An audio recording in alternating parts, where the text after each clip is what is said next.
आज 25 जून है और एक लिहाज से ऐतिहासिक दिन भी। आज ही के दिन लोकतांत्रिक तरीके से चुनी हुई सरकार ने संवैधानिक मूल्यों की धज्जियां उड़ाते हुए तानाशाही का रास्ता अख्तियार कर लिया था। 25 जून की आधी रात को तत्कालीन सरकार ने आपातकाल की घोषणा की थी। कुछ ही दशक हुए थे जब भारत की आजादी की लड़ाई में अपने जीवन को कुर्बान करने वाले हमारे पुरखों ने संविधान की रचना की थी और अपने संघर्षों के जरिए राष्ट्रीय आंदोलन के दौरान जिन मूल्यों और मर्यादाओं की रचना की थी उनकी भी धज्जियां उड़ाई गई थी।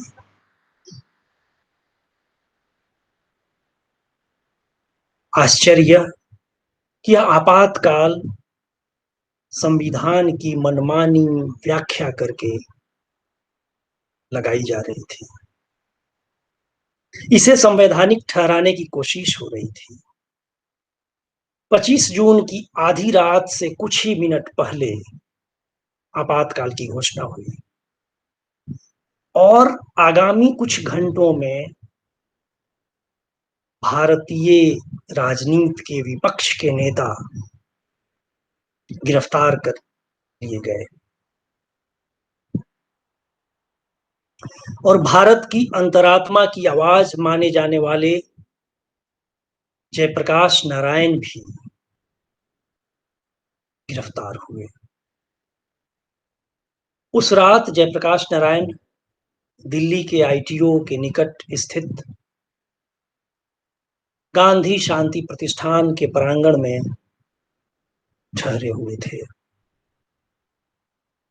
वहां के एक गांधीवादी कार्यकर्ता राधा कृष्ण जी के घर में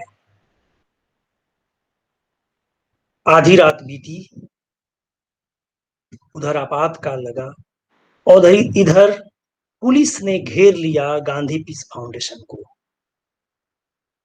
राधा कृष्ण जी ने जेपी को जगाया और यह सूचना दी कि अब चलना होगा, पुलिस आ गई है।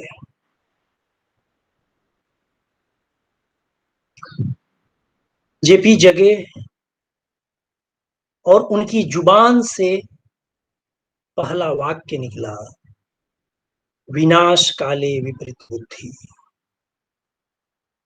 अगले कुछ ही लम्हों में जेपी तैयार हुए और पुलिस के साथ चले गए गिरफ्तार होकर। पहले उन्हें दिल्ली के निकट किसी जगह ले जाया गया और बाद में चंडीगढ़ के जेल में। चंडीगढ़ के जेल में जेपी ने 9 अगस्त 1975 को एक कविता लिखी अपनी डायरी में। उनकी जेल डायरी में यह कविता दर्ज है। कई बार लगता है कि 9 अगस्त को ही यह कविता जेपी के मस्तिष्क से क्यों फूटी होगी। 1942 के भारत छोड़ो आंदोलन के नायक रहे युवा जयप्रकाश, जिन्होंने हजारीबाग सेंट्रल जेल की ऊंची दीवार को लांघकर अपने को अंग्रेजी हुकूमत के गिरफ्त से बाहर कर लिया था, आजाद किया था। और इस घटना ने उस दौर के नौजवानों को प्रभावित किया। जयप्रकाश का व्यक्तित्व उस दौर के युवाओं के दिलों पर राज करने लगा था।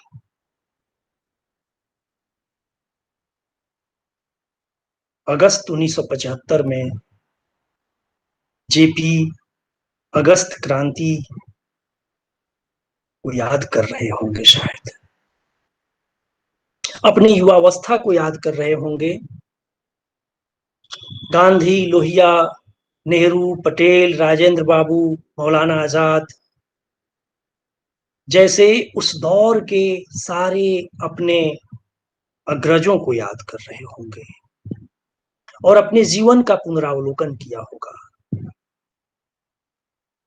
क्या नहीं मिल सकता था जेपी को, पर कभी सत्ता ने उनको आकर्षित नहीं किया। लोक नायक थे, लोक नायक बने रहे।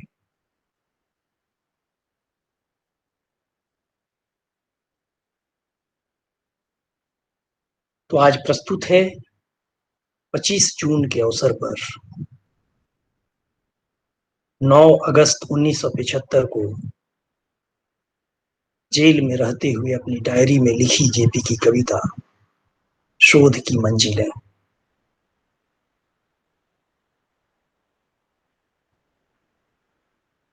जेपी का तमाम जीवन शोध में ही तो बीता। उनकी विचार यात्रा, उनकी जीवन यात्रा इसकी साक्षी है। तो प्रस्तुत है जेपी की कविता। जीवन विफलताओं से भरा है, जीवन विफलताओं से भरा है। सफलताएं जब कभी आई निकट, दूर ठेला है उन्हें नीज मार्ग से। जीवन विफलताओं से भरा है, सफलताएं जब कभी आई निकट, दूर ठेला है उन्हें नीज मार्ग से। तो क्या वह मूर्खता थी, तो क्या वह मूर्खता थी? नहीं। सफलता और विफलता की परिभाषाएं भिन्न हैं मेरी। सफलता और विफलता की परिभाषाएं भिन्न हैं मेरी। इतिहास से पूछो कि वर्षों पूर्व बन नहीं सकता प्रधानमंत्री क्या? इतिहास से पूछो कि वर्षों पूर्व बन नहीं सकता प्रधानमंत्री क्या? किंतु मुझ क्रांति शोधक के लिए कुछ अन्य ही पथ मान्य थे, उदिष्ट थे।